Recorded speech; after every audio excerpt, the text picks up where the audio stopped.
चित्रकूट से बीजेपी अध्यक्ष जेपी नड्डा ने जन आशीर्वाद यात्रा के साथ ही मध्य प्रदेश में चुनावी शंखनाद कर दिया है। इस मौके पर नड्डा ने कहा कि मध्य प्रदेश में बीजेपी ने जमीनी स्तर पर काम किए हैं, हमें जनता का आशीर्वाद मिलेगा। ये जन आशीर्वाद यात्रा ये भारतीय जनता पार्टी के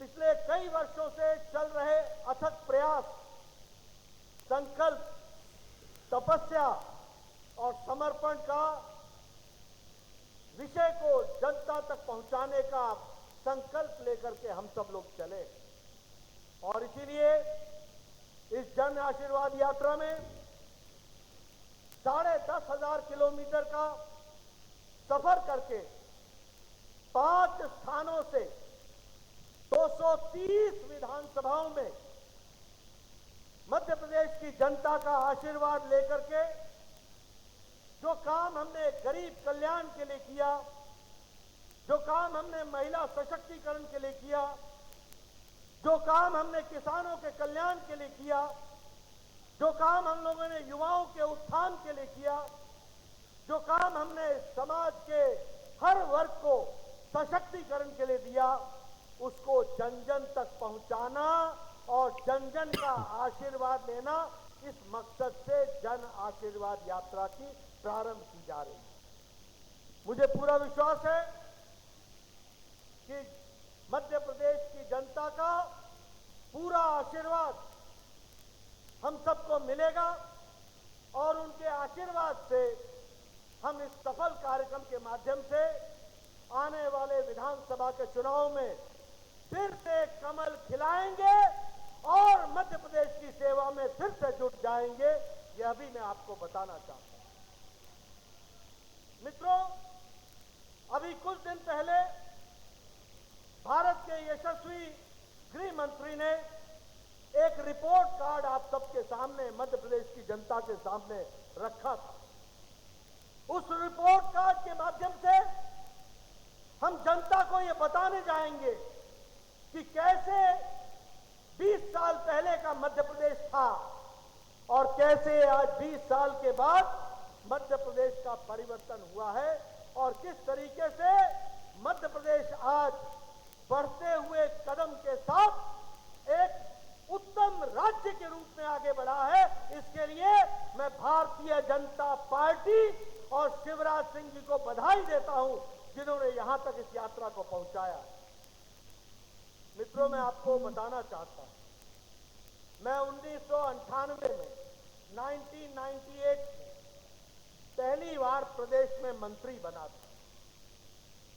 उस समय मैं अपने प्रदेश में बहुत मेहनत करता था, लेकिन जब देश के आंकड़े आते थे तो उसमें कहा जाता था कि हम स्वच्छता में पिछड़े हैं, हम विकास में पिछड़े हैं, हम स्वास्थ्य में पिछड़े हैं, हम शिक्षा में पिछड़े हैं, हम महिलाओं के स्वास्थ्य में पिछड़े हैं, हर तरीके से हम पिछड़े हुए दिखते थे।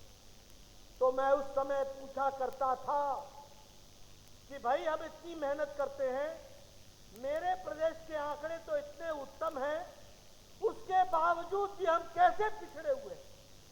तो बताया जाता था कि कुछ बीमारू राज्य हैं, बिहार, राजस्थान, मध्य प्रदेश, उत्तर प्रदेश, यह बीमारू राज्य विकास को नीचे खींच करके ले जाते हैं।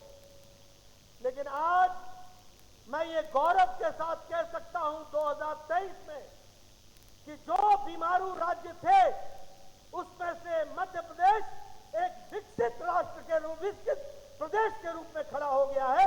इसके लिए मैं आपको बधाई देता हूं। लाडली बहना योजना, महिलाओं का सशक्तिकरण, समाज को विकसित करने का रास्ता, इसको आप आगे बढ़ाएंगे, ऐसा मेरा विश्वास है। ये मैं आपके सामने कहना चाहता हूं। मुझे खुशी है कि आज 14 मेडिकल कॉलेज, नए मेडिकल कॉलेज प्रधानमंत्री मोदी जी ने दिए हैं और मुझे खुशी है गणेश सिंह जी, मेरे ही स्वास्थ्य मंत्री काल में आपको भी मेडिकल कॉलेज मिला मोदी जी के आशीर्वाद से और यहाँ की जनता को वह समर्पित हुआ है। इसके लिए भी आपको मैं बधाई देता हूं। उसी तरीके से हमारे शिवपुरी के हमारे ज्योतिरादित्य जी बैठे हैं, उनसे पूछिए कि किस तरीके से उनका मेडिकल कॉलेज से वो वंचित हो गए थे, उनको भी मेडिकल कॉलेज देने का प्रयास किया है। हमने तो छिंदवाड़ा में भी मेडिकल कॉलेज खुलवाया है, हमने तो खांडवा में भी मेडिकल कॉलेज खुलवाया है, हमने तो दतिया में भी, रतलाम में भी और सतना में भी मेडिकल कॉलेज को खुलवाने का काम किया है। इसलिए विकास की नई नई कहानियां हम सब लोगों ने रची हैं। फिर चाहे अगर हम धार्मिक दृष्टि से देखें तो चाहे ओमकारेश्वर हो, चाहे अमरकंटक हो, 100 करोड़ रुपए की लागत से इन स्थानों को बढ़ाने का काम प्रधानमंत्री मोदी जी कर रहे हैं और शिवराज जी उनको धरती पर लगा रहे हैं। मित्रों, मैं अगर विकास की कहानी कहूंगा तो बहुत लंबी कहानी हो जाएगी। मैं आपका ज्यादा समय नहीं लेना चाहता, लेकिन एक बात मैं गारंटी से कहना चाहता हूं कि आज मध्य प्रदेश मुख्य धारा में है। शिवराज जी ने जहां इसका विकास किया,